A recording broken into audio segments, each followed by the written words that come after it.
it up, swashbucklers! You're listening to Under the Crossbones, episode number 180. My name is Phil Johnson. I am your host for the show and the ship's proofreader each and every week. Thanks for tuning in. Thanks for telling your friends. Thanks for donating, visiting sponsors. All that good stuff that you do is pretty darn awesome of you. It helps me keep the old boat afloat. I appreciate it. So here we are, episode number 180.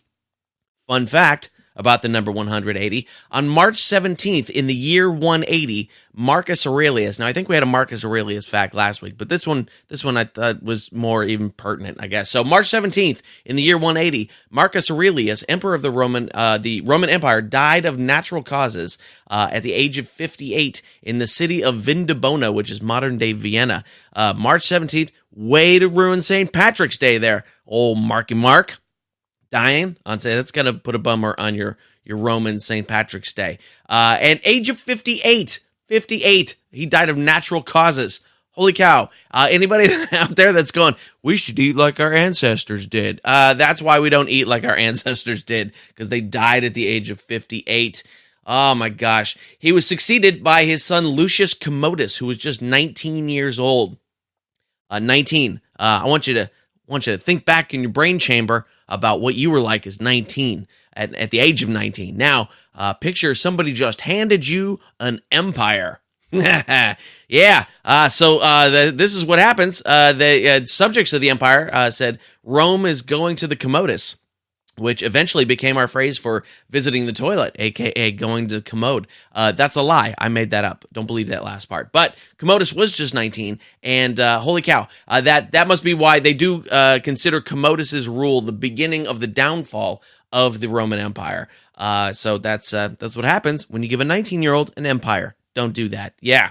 My guest on the show today is Captain James Hawk of the crew of the Scarlett Fortuna. And they have a nonprofit organization promoting literacy among children through the use of pirate stories. We have a great talk. There's a lot of laughs in this one. We're going to talk about the switch from medieval to pirates and why. We're going to talk about a 4-year-old who has way more going on in his brain than I ever did at that age and will probably take over the world at some point. There's a lot of good stuff in this interview, and I think you're going to dig it, especially if you're a reader and you support reading. Yes. If you're enjoying the show, and I hope you are, I know we're only 3 minutes into it so far, but hey, if you're enjoying the show, come join us over on Facebook, facebook.com/underthecrossbones. On Twitter, we're at undercrossbones, and of course, be sure to hit that subscribe button in whatever you are listening to this show on currently. Then you get the new show every Tuesday when it comes out first thing in the morning. And of course, you can get all the show notes for this episode at underthecrossbones.com/180. As I mentioned last week, I am now a year older from the last time I talked to you a week ago. That's how time travel works. But yeah, I did have a birthday on Saturday. Thank you all for the greetings that you sent. A lot of you sent nice birthday greetings and things, and I appreciate that very, very much. I spent the weekend eating, mostly. I have managed to gain back 6 of the 7 pounds that I lost recently, so good on me for that. We did some barbecue. We did some pizza. We did some ice cream. We did a Shamrock Shake at McDonald's. Yeah, I know they taste like chemicals, but it's a childhood thing. I have to have a Shamrock Shake sometime in March. I try to keep it to 1 because it probably is just chemicals, but it's a thing. It's a thing. So I ate until I exploded like a Spinal Tap drummer over the weekend, and that was good. Other than that, not much. I did a show in Manteca on Friday night, Manteca, California. That was fantastic and weird. Because here's how it went. The MC went up. She did great, smashed it. Guest set went up, who was one of the producers of the show. He went up, smashed it, did great. The feature act went up, did pretty good. They were a little hot and cold on him because he was a little bit different style than the other comics had been on the show. And so I was, I do this thing. I go up neutral. That's I don't assume the audience is going to be good or bad or anything. I go up neutral. That was a piece of advice that a comic named Ron Schock gave me years ago. And it always has worked very well for me. So I went up neutral, expecting nothing in particular of this audience, and I was just going to do my thing. I got into my act, and they were not happening in the first bit that I was doing. And the first bit of the show is pretty easy material. It's not overly dirty. It's not overly controversial in any way. It's pretty mainstreamy kind of stuff. And I start them off, and they're not they're not on board. I'm getting little laughs. I'm getting some good laughs on like the biggest punchlines in the bit. Other than that, just little laughs. And I'm like, oh no, this is going to be either, because here's what happens after that bit. Things they go to a higher level of difficulty. Just thematically, just the things I'm talking about later in the show, if they don't like that beginning stuff, it goes one of two ways. It either gets really good, better, because they want to hear the higher difficulty stuff, or they're going to hate me for the next hour. And so when I get into that first bit and they were not on board, I was a little worried about what was going to happen. I get into the second bit, which again kind of starts off, not too bad, and they were not on board for the first half. And then I got halfway through that second bit, and boom, I hit them with one good line, which is nice because it's a joke that I recently rewrote for the 12th time, and it worked. And then I had them, and then it was smooth sailing from there. It was fantastic for the next 50 minutes after that. But man, nerve-wracking when the first 10 minutes of the show is not going like you want it to. But we made it through. It was good, and sang some songs, did the jokes, and everybody had a great time. It was a little bit weird, though, because it was in a restaurant. And you know how sometimes in a restaurant, there'll be like seating on either side of like a short wall. There's just like a divider thing in the middle of the room, just to kind of divide the room up a little bit. So there's this divider in the room, and they had set it up for comedy. It wasn't set up like a restaurant. They'd set it up for comedy, but there was still this wall halfway through the room. And on stage right from there was all the people who kind of got into this. They sort of sat them, stage right to stage left, kind of. Anyway, and so the people on the stage right side of the wall having a wonderful time in the show. I mean, just doubled over, pounding the table, gut level laughing. Stage left audience not having nearly as good a time. And it was like that wall in the middle of the room was like a breaker. When they put like a breaker wall in a bay to keep the water in the bay like calm and mellow for the little boats and whatever. It was like having a breaker wall right in the middle of the room where the laughs would just start from stage right and slam into it, and all the people over on stage left would stare at me like fish. But so it was weird. It was like trying to play to two different audiences at the same time. I've never played two shows at the same time, and it felt a little bit strange. But we made it through. Everybody had a good time. All the people on stage right bought merchandise from me after. All the people on stage left walked out, didn't make eye contact with me. So it's very strange. But that's the nature of comedy, right? That's how it works. But it was good. My girlfriend bought me tickets to see Heart in September, which would be fantastic. I've been a Heart fan for years and years and years, and I've never somehow gotten around to seeing them. So we're going to go see Heart and Joan Jett in September. I'm very excited about that. But business to be done before then. I'm back on the road. Yeah. Tonight, March 5th, if you're listening to this on the day the show comes out, I will be at the Cheroot Lounge in Modesto, California. The March 7th show in Stockton has been canceled. If you were planning on going to that one at the Whiskey Barrel Saloon, there was some sort of booking conflict. That one's not happening. That'll be rescheduled. March the 8th, I'll be at Comedy Oakland in Oakland, California. March the 13th, I'll be at the Greenery in Walnut Creek, which should be a good show. Co-headlining with Chicago Steve Barkley that night. March the 14th, I will be headlining at the Bear River Casino in Lolita, California. Yeah, California's got a city called Lolita. Weird. But that's Bear River Casino on the 14th. On March the 15th, I'll be at the All Out Comedy Theater in Oakland, California, and March the 28th at the Familia Bistro in Modesto, California. So lots of good stuff coming up. If you want to find out more info about those shows, just go to underthecrossbones.com, click the tour dates button. You get all the info right there. So the show brought to you today by Lucius Commodus's Commodes for Commoners, now with the real Roman, authentic Roman flushing technology. It's the best way to flush your waste and your empire down the toilet. But don't take it from me. Don't take my word for it. Here's Lucius himself. My daddy said I weren't amounting to nothing, but look at me now, daddy. Look at me now, making turlets and destroying your precious empire. That's Lucius Commodus's Commodes for Commoners. Get yours now at www.flushthatempire. Of course, that's not real. No, of course, that's not real, but it was fun. It was fun to do.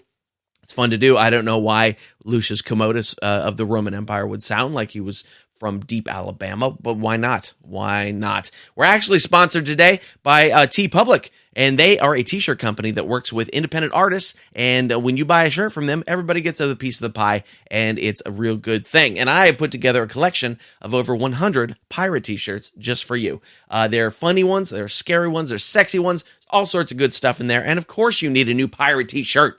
What pirate does not need a new pirate t-shirt? And if you're a pirate, then you need a new pirate t-shirt. So go check it out. Here's how you see the collection. Go to underthecrossbones.com/shirt. That's underthecrossbones.com/shirt. And you can check out all the super cool pirate t-shirts that I've picked out for you at TeePublic. All right, so check that out. If you want to help support the show, that would be awesome of you. Come on over to underthecrossbones.com/support. Right in there, there's a PayPal donate box. You can drop whatever amount of money you feel is appropriate in there. There's an Amazon banner. You click that Amazon banner. You go to Amazon. You buy yourself something nice, like a new commode. I don't know. You buy yourself something nice at Amazon, and Amazon kicks me back a few shekels. And that is very helpful to the show. If you want to be a sponsor of the show, like TeePublic or Pirate Radio, The Treasure Coast, or Pirata Clothing, or any of the other cool folks that we've had, there's information on that page as well, too. So again, that's underthecrossbones.com/support. All right, let's dig into this. I've got a super fun interview coming up for you with Capt James Hawk of the crew of the Scarlett Fortuna. Let's talk reading, y'all. Here we go. Capt James Hawk of the Scarlett Fortuna, which was the first time I saw the name, I thought, which tuna is it for? Because that's how my brain works. And nice. Yeah, and I was like, that's not what it is. So tell me a little bit about what the crew of the Scarlett Fortuna is and what you guys are doing, because you're doing some great stuff. All right. I appreciate it. Thank you. The crew of the Scarlett Fortuna is a nonprofit organization that we formed to help promote literature education with kids. Okay.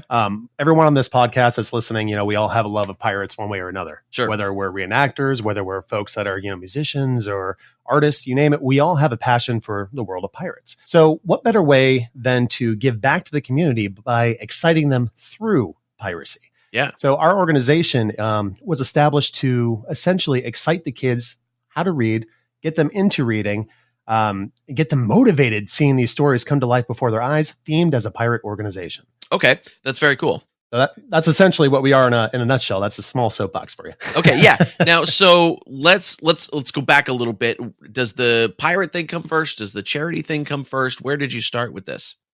So believe it or not, I started this whole thing up doing medieval. Okay. So before I did pirate, I was the one that was putting on the chainmail and the plate mail and all this crazy stuff. And oh man, pirate gear is a lot lighter. Oh my God, man! I'm living in Florida. Let me tell you what, I'm tired of my equipment steaming. So it started for us with a little show and tell, and this elementary school close to me was doing a medieval unit, and they had asked me. I said, "Hey, we heard you got swords and stuff and armor and everything. Can you come in and just show the kids?" Uh-huh. And I thought about it, and I was like, you know what, man, that's kind of boring. Yes, this is a sword. Yes, people use this. No, you can't touch it. No, I can't take it out of the sheath. I'm sorry. So I'm thinking, as a third, fourth grader, how boring is that presentation? So I dug a little bit deeper, found out they were doing this big storybook, and I made this interactive presentation as, characters from their story. Okay. That just kind of spiraled out of control. It was hook, line, and sinker from that point forward. These kids were wrapped around our finger. As we kept doing this, and as I discovered that, heat stroke is not a good thing down here in Florida, we switched our gear up and got a little bit lighter with cotton and embraced the pirate theme in the Tampa Bay area. It's huge anyway. So we wanted to see what we could do with pirates, tried it out, and it's just became absolutely, like wildfire from there. Okay, so in doing the medieval stuff, you didn't have like a literature angle of it. There was not a charity angle to that. You were just sort of reenacting. Not and doing yet, that kind not of yet. thing. That's like the very core beginnings of everything we were doing. Once we went to the world of pirates, we then decided to incorporate as a nonprofit with the state of Florida. We've recently gotten our 501c3. Give you an idea, this has been a saga that's about 9-10 years in the making so far. Okay, yeah, I want to come back to the 501c3 thing because that's always an interesting story. Sure. But so with the medieval stuff, you get asked to come in to do this presentation, and I assume you're doing that on some sort of voluntary basis? Yeah, all voluntary. Okay. All voluntary. And so the teacher must have flipped their lid that you would put so much work into a presentation that you were doing for free. I mean, at the end of the day, as I'm sitting there, I'm thinking to myself, if I'm a kid in this classroom, what's going to entertain me? What's going to keep my interest? What's going to keep me piqued and want to learn to do more? Mm-hmm. And I figured the more effort we put into it, the more these kids were entertained. Sure. And when you hear certain things like, all right, this same kid that was in the presentation multiple weeks later got a math problem right, and he yells huzzah in the middle of a classroom, I did my job. So it's capturing the imagination of these children, allowing that to go rampant, and just they're immersed, suddenly they're excited. They want to read more. They want to get more involved. This was kind of cool. I want to know more about this. So getting that spark of imagination, that fuel going was our goal, and finding that we were able to transition into a theme that's well recognized in our region. These kids are they're biting onto it, which is a really amazing thing.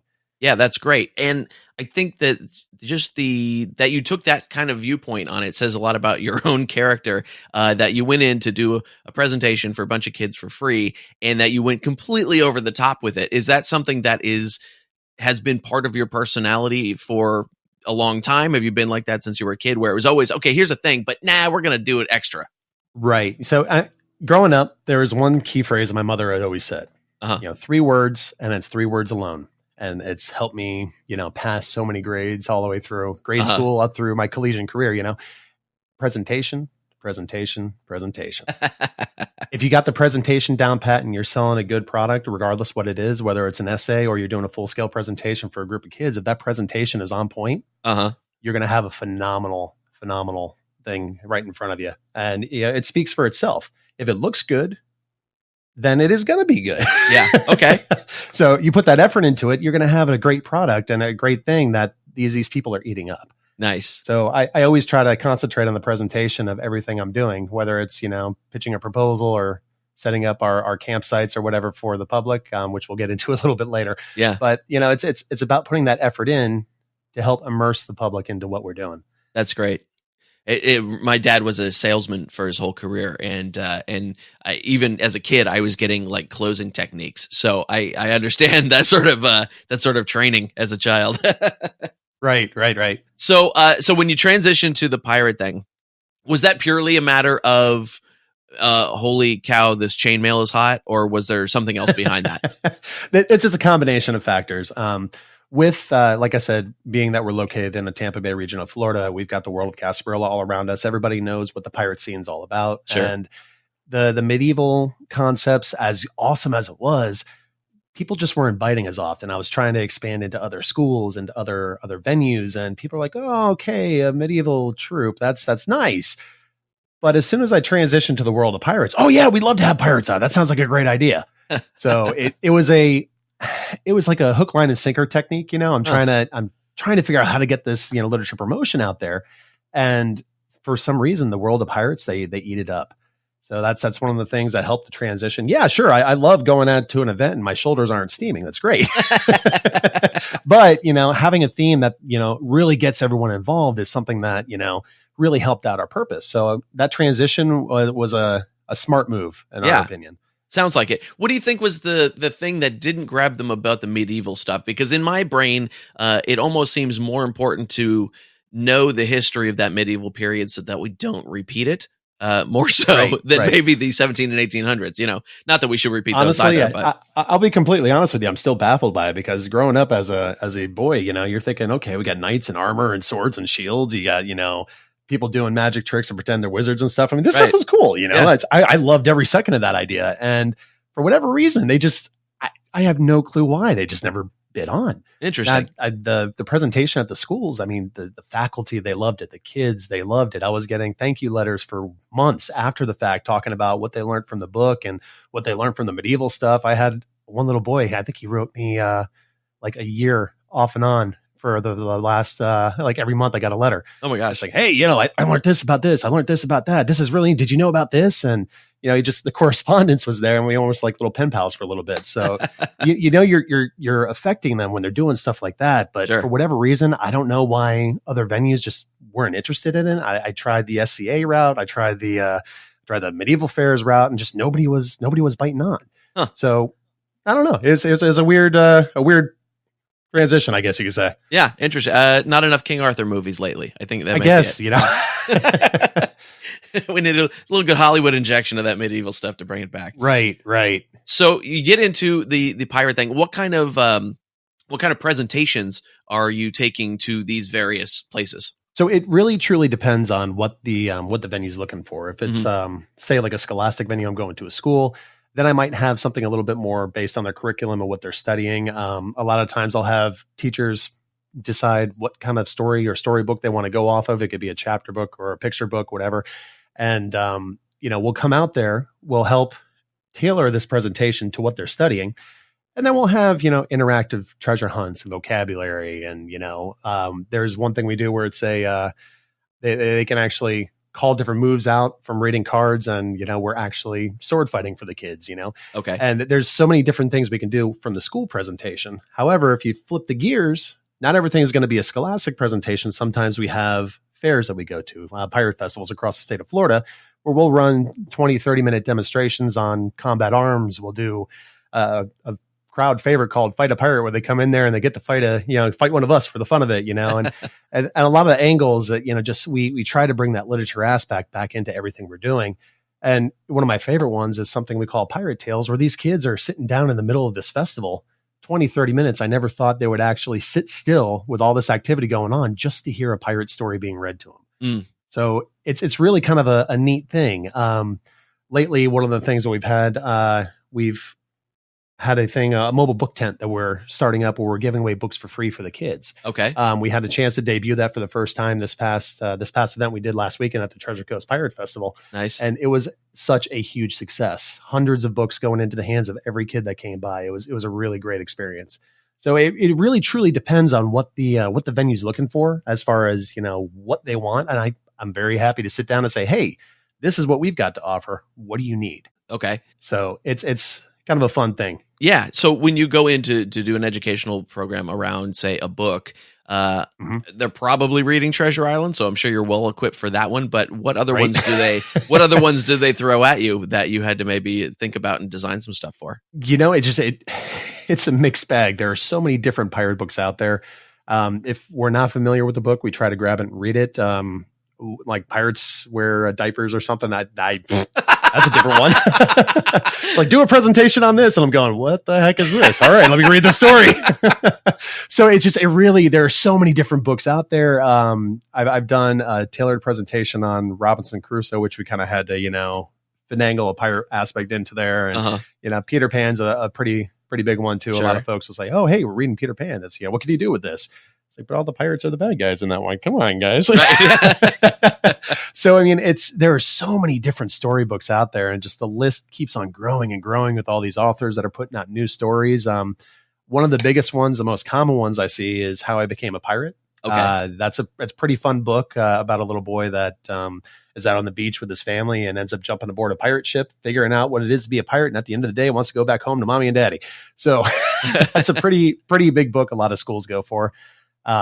A lot of times, most of the grade levels we're working with is between kindergarten and fifth. So we're usually younger age, but I have done older presentations as well, which focuses a little bit more on the historical side of things and less on the fantastical side of things.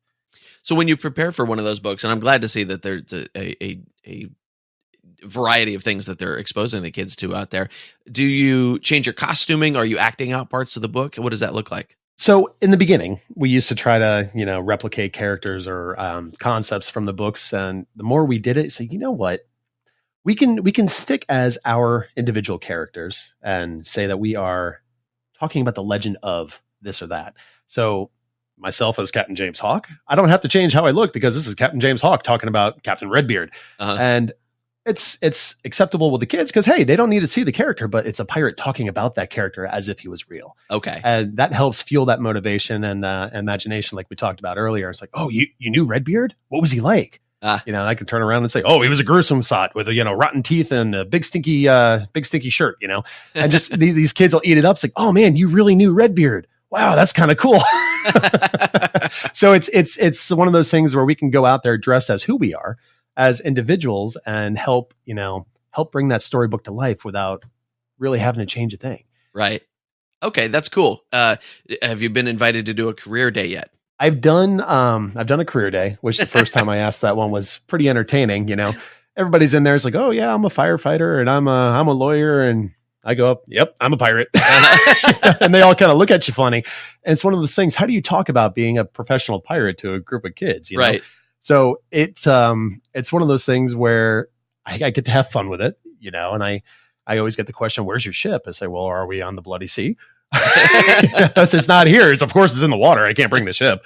But it's just, you get to play with the kids a little bit and talk about, at that time I was talking about how it would have been to be a professional pirate back in the day. And, they ate it up. They loved every second of it. We're talking about how we would have eaten, how we would have lived, the different jobs you could have had aboard a ship. And, these guys were really, really getting into that. And, of course, all the adults are going, wow, this is really something different. I've never heard a pirate as a professional, a presentation before, but this is different. Okay, cool. And then I'm sure after they walk their kids out, Mommy, I want to be a pirate. No, you're not going to be a pirate. Please don't be a pirate. Right. It's like, oh, come on, let me be a pirate. It's fine. It's great. Oh, that's great. I did 2 career days at my old middle school a few years ago. They called me up. They invited me. They said, you're a musician and a comedian, and we want you to come down and talk to the kids on career day. And I was like, why? Why are you trying to ruin them like that? You don't want them to tell them. This is not a job they should have. So then the reading thing, the literature angle, was that sort of a natural offshoot of the storybook time kind of stuff to push the reading angle and sort of make that the basis of your charity? Or was that something that was affected from something else? Growing up, reading was always something that was very important to me. I was one of those kids that every time we'd go to the grocery store, I'd be, Mom, I need a new book, Okay. And it was one of those things that I always pushed myself to want to read more and more and more, because I loved going into that world of fantasy. And seeing young children today in the world of technology where everything's a button, be able to pick up a book, enjoy what they're reading and want more. Right. That's truly a magical thing. And anybody that, works with kids and they can see how that, light bulb goes off, there's something heartwarming about it. There's something you can't explain, but you see it in that child and you just feel warm inside, and taking this angle for literature, and bringing it to those kids and getting them excited about, yes, this is a book, that I really want to read. It's something that's really cool. Quick story from the past event I did over the weekend. We're giving away the books to all the kids and everything. And I had I think he was maybe 4 years old, comes up and grabs the greatest illustrations of, ironically, Treasure Island, like we talked about. And he comes up to me and shows me the book he wanted. And I go, oh, are you sure you want to read that book? It's got a lot of words. And he looks at me and says, you know what? I want to read this book. I'm going to practice all my words until I can read this, because pirates are the best. This is the best day ever. Oh my gosh. And I'm looking at this little kid going, all right, take the book, read it, go for it. Yeah. And something like that, that was a really cool experience to see this little guy come up and say, I'm going to read this, mini novel for a kid, and I will practice my words until I get it right. Wow. That's crazy. That's cool. 4 years old. Really cool. That's yeah. At 4 years old. Man, I wish I was that driven at 4 years old to do anything. No kidding, right? But I mean, just something like that. I mean, it makes what we do so worthwhile.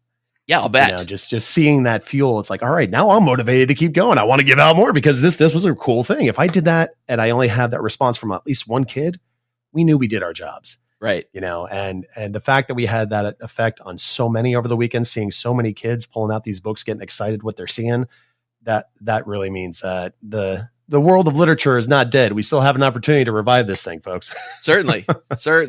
And so that was the first weekend that you were doing that, was at the Treasure Coast Festivals. And yes, that was the very first week when we were able to debut it. We did a whole lot of fundraising over the past year to raise money for a trailer and a canvas tent to set the books up in. And nice. It was really kind of cool to be able to debut and get some donations last second to get this book tent up and running for the kids. We weren't sure it was going to happen. It was going to be a little tight, but we were able to pull it off, and I'm really happy we were. That's fantastic. Now, where are you getting the book donations from? I honestly, anywhere. I have anywhere from coworkers to neighbors. I have local libraries that are donating books. Some of the elementary schools, periodically they offload some of their stuff to, out with the old, in with the new. And we're over here going, hi guys, look at us. Right. We'll gladly take it off your hands.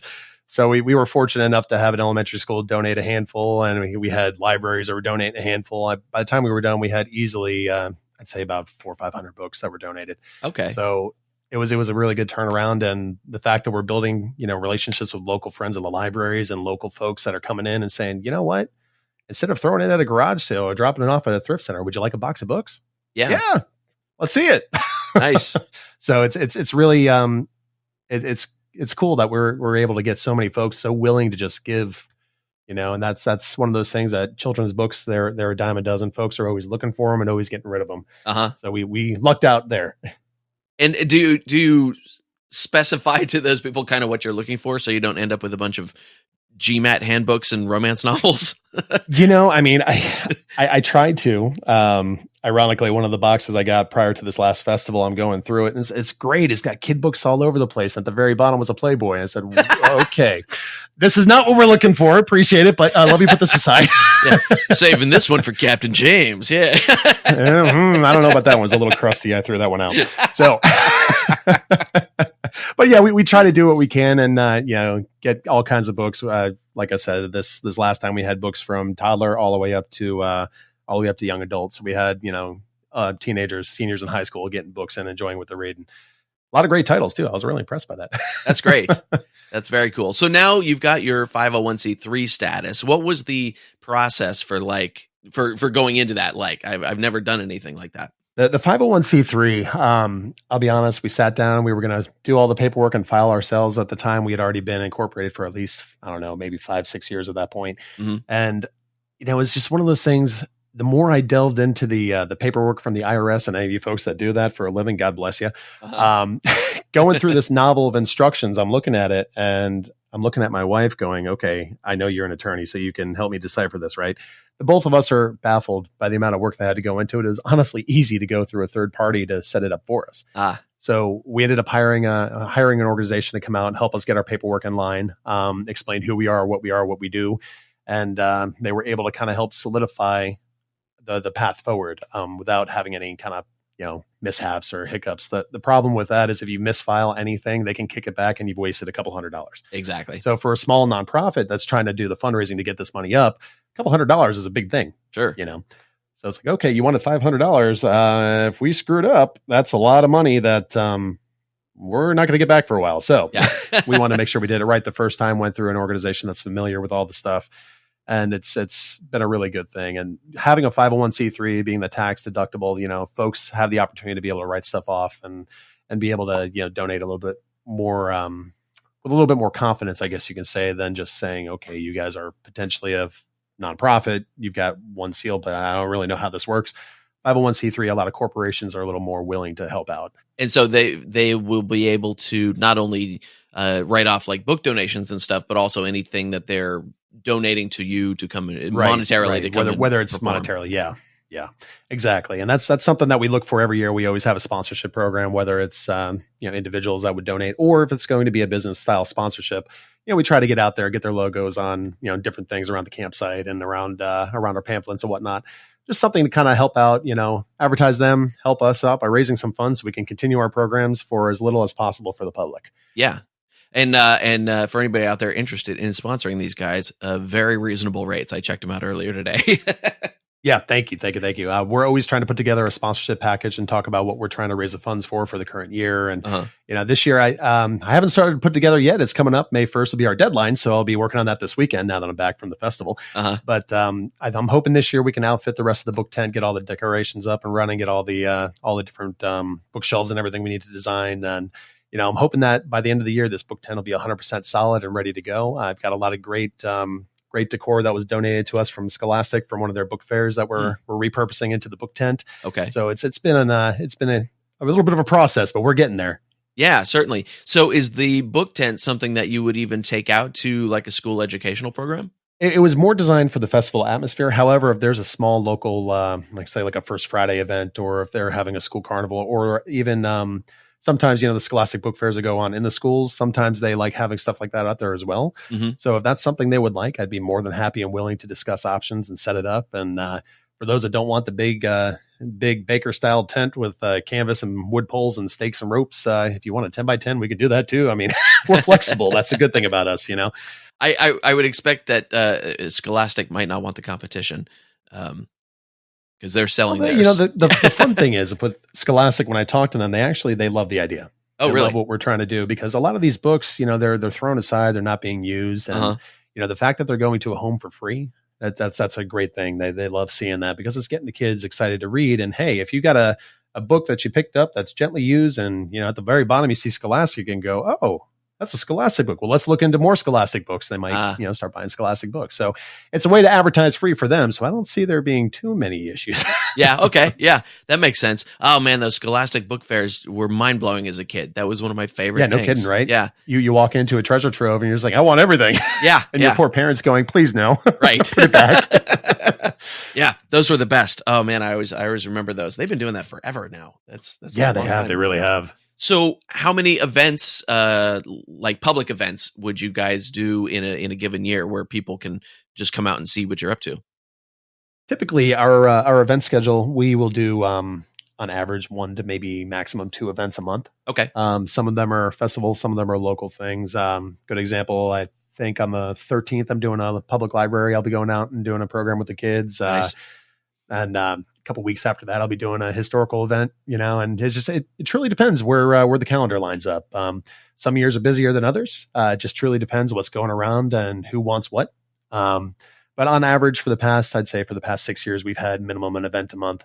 Some of them social, just come out, meet the guys. Hey, we're going to be at the Ren Fair this weekend. If you want to get a picture with us, come on out, come see us. And that's just a funsy, but at the same time, if we have a program set up, we try to advertise as best we can on Facebook and let people know what's going on. Everybody that's working with you is working on a volunteer basis. Yeah, exactly. All of us have, like I said, that love of piracy. They're all coming in as prior reenactors or folks that just really enjoy the literary aspect of it. And we all get together, throw our gear on, have a good time, and give the public the best display we can. Nice.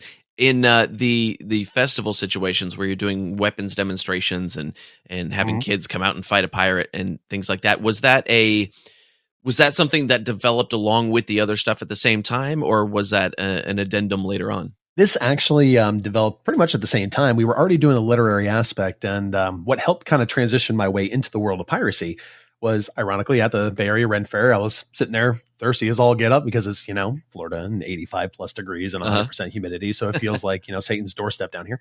And, I'm looking and I saw this vendor that sold a big old tankard. I said, you know what? That sounds great. I'm thirsty. I'm going to get a tankard.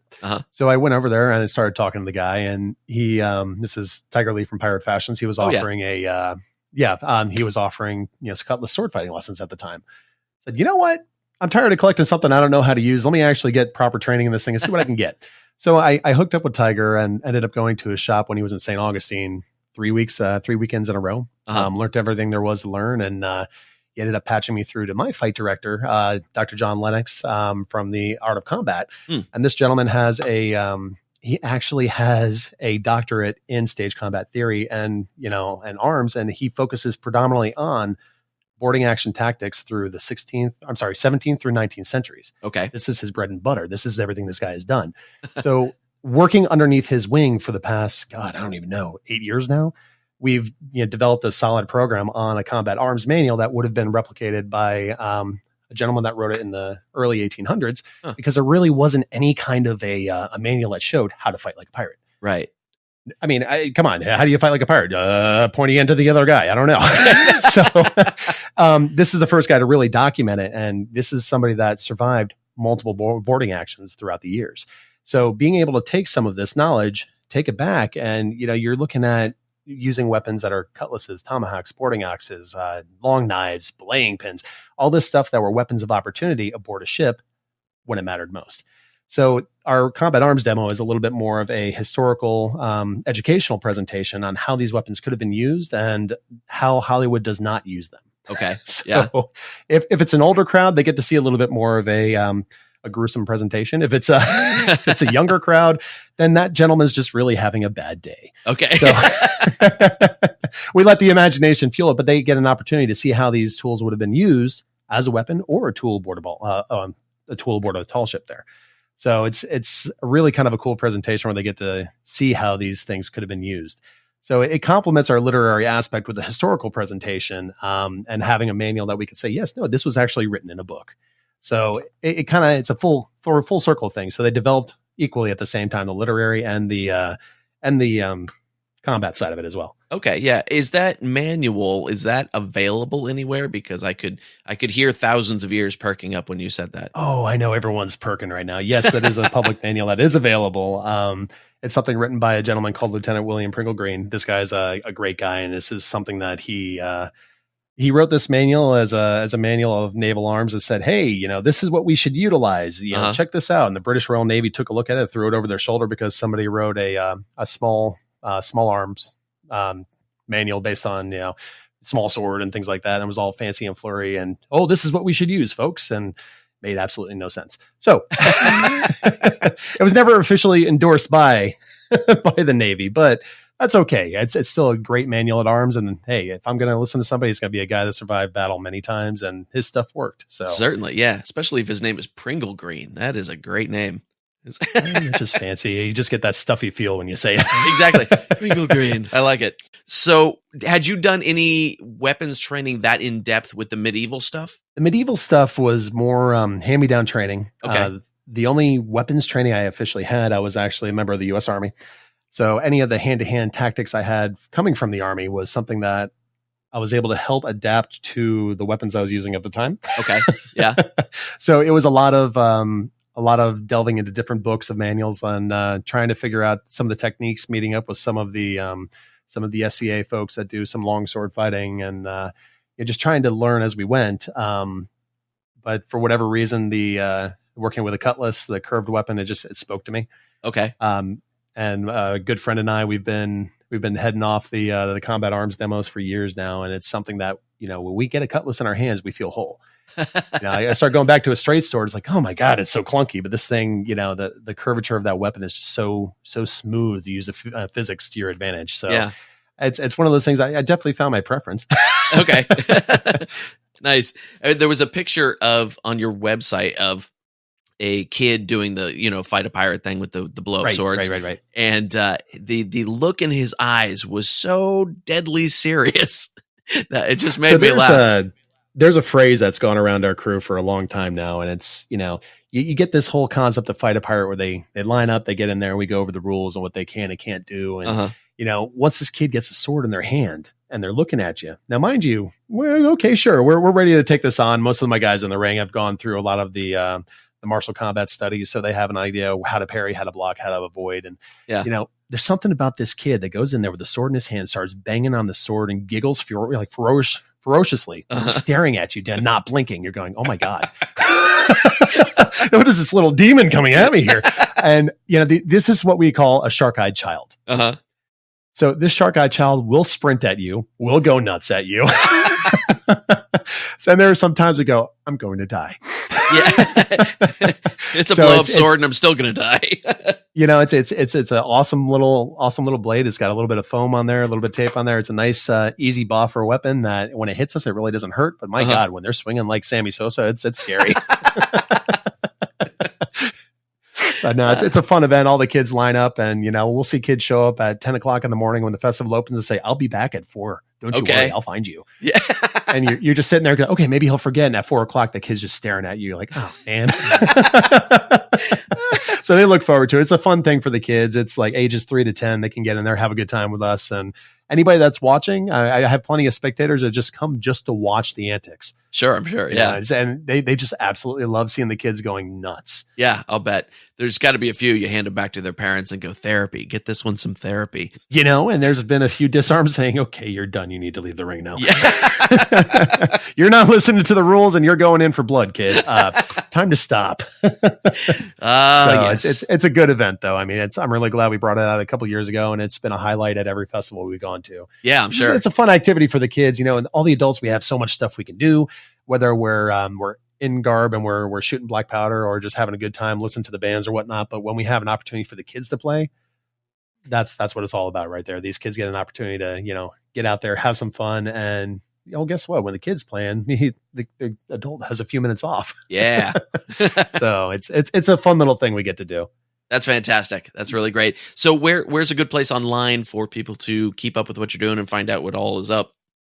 So for those that are obsessed with social media, obviously we have a Facebook page, the Krewe, the Scarlett Fortuna. It's K for Krewe. So if you look us up, you'll be able to see postings every day, any videos we throw up, any photographs.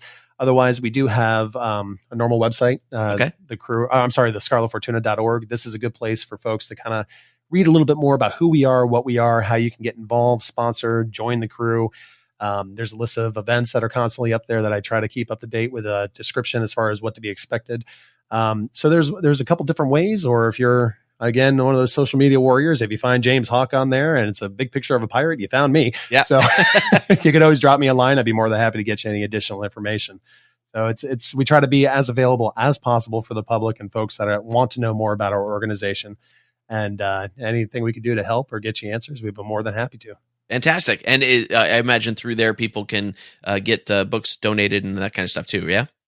Yep, I need to revamp the website a little bit more as far as getting books donated to us. That's one of the new things that we're starting up. So I need to sit down when I have available, time schedule to revamp the website a little bit to focus more on the book donations. But yes, there is an opportunity for contacting and saying, hey, I've got some kids books. What do you want? How can we set this up? So, and it's great because I've had responses from across the state of Florida. And for those of you to know how large the state is, it's a big state. So I have folks 4, 5, 6 hours away saying, hey, I've got a box of books. When can we hook up? Fantastic. So it's a really great thing. That's great. Fantastic. Well, I'm glad we got a chance to do this. This was really fun. Yeah, it was a good time. I'm glad for the laughs. Yeah. And so I'll get all that stuff into the show notes, and everybody can check it out and bring you in for things and bringing books and all that kind of good stuff. And yeah, this was good. So did I miss anything? Is there anything I didn't ask you about that you want everybody to know? Oh, let me see here. I cheated. I have my website up just to be on the just to be on the safe side to cover. Let me talk a little bit about the historically themed careening camp that we have. Oh, yeah, yeah. So one of the other things we do when we go to like a festival environment is we try to set up a historically themed careening camp. And we say historically themed, so we have a little more leeway to have some of the more modern stuff up for information purposes so that people can see. But imagine an 18th century style careening camp where folks can come out and see how pirates would have potentially stayed in a tent. Now, mind you, they're not canvas poles, or I'm sorry, not canvas with like poles just setting up like oars or anything to make a more period correct encampment. But there are canvas tents that are good to go. And inside we have a large fight ring that's about 40 foot in diameter, and static demonstrations that teach kids about, how to tell time with a watch bell, or, we have something we call the stocks of shame where, they go ahead and get a picture in a stockade, but every single shame sign they have is, a shame from literature, Okay. Something simple like Peter Pan. Hey, I supplied Tinkerbell's poison. Now I'm caught. Right. Fun stuff for the public. Weapons tables set up so folks can see and touch and feel. And, they have navigation tables and all kinds of stuff so they can actually get a little bit more educated on what they're seeing, even when there's no presentations currently going on in the campsite. The careening camp is one of those areas where we can establish all of our interactive demonstrations and have static demonstrations for the public to keep folks going through all day long. Great. That's fantastic. That sounds like a whole bunch of fun. That must take quite a while to set up. Is that something you would go in and set up for the run of the festival? Typically, if it's a 3-day festival we're setting up, if we can't get there Thursday night, we'll try to set up first thing in the morning on Friday. And it's a grueling task, but it's well worth it. The end result is something that the public truly loves. It's one of those things that draws the folks in through the festival, and they want to go there. And I see hundreds of pictures being taken, and it's a central point where they know, okay, this is where this is happening. This is where the books are at. This is where the fight a pirate is. Mm-hmm. Yep. You fight a pirate and read a book, and if you can do it at the same time, even better. Or you can at least quote a book. That's always fun too. Yeah, there you go. Yeah, you got to have that. One kid that kept going for my arm. Yeah, and one kid kept going for my arm. It's like, oh, are you trying to turn me into Captain? Look over here. Come on, I like my hand. What did I ever do to you? So it's a fun way to play with the public and the kids, and we as pirates get to do what we do, and it's a really good time to just sit back, relax, enjoy company of your friends and family, and get to give the public a little bit of a show as far as what pirates, really are all about. Yeah, for sure. Fantastic. This was great, man. I appreciate your time. I thank you for everything. I appreciate the opportunity to come out and, talk a little bit about the organization. And I'm curious to see how it comes all together. You bet. And there it is, friends. That is my interview with Captain James Hawk of the Scarlett Fortuna. If you want to find out more about what they are up to, go to thescarlettfortuna.org. And that's where you can find all the events and things that they're doing down there in Florida. You can get them some books. If you got some children's books you're looking to get rid of, that is the place to go. Of course, you can get all the show notes for this episode at underthecrossbones.com/180. Also, I went digging around for that Lieutenant William Pringlegreen book about fighting, and I was able to find it's not a thing you're going to find on Amazon. Why? Because I looked. Much as I would love to link you over to Amazon to get that, it's not there. What I did find is that the Royal Museum of Greenwich has scans of the book. And I have a URL here. You don't want to know what it is because it's really long and convoluted. So I'm going to put that in the show notes. If you're interested in checking out the Pringle Green book about combat, then just tap into your show notes right there in your podcasty thing, and the link will be in there. You can check that out. It's literally scans of the book itself, so it's really interesting to look at because you can see what the actual book looks like. Not just a reprint or anything like that, So that's cool. Did you hear something you wanted to chime in on in that conversation? Did you find out something that you didn't know before? Did you learn something new? Was there something you wanted to tell us? Put your 2 cents in while we were talking there?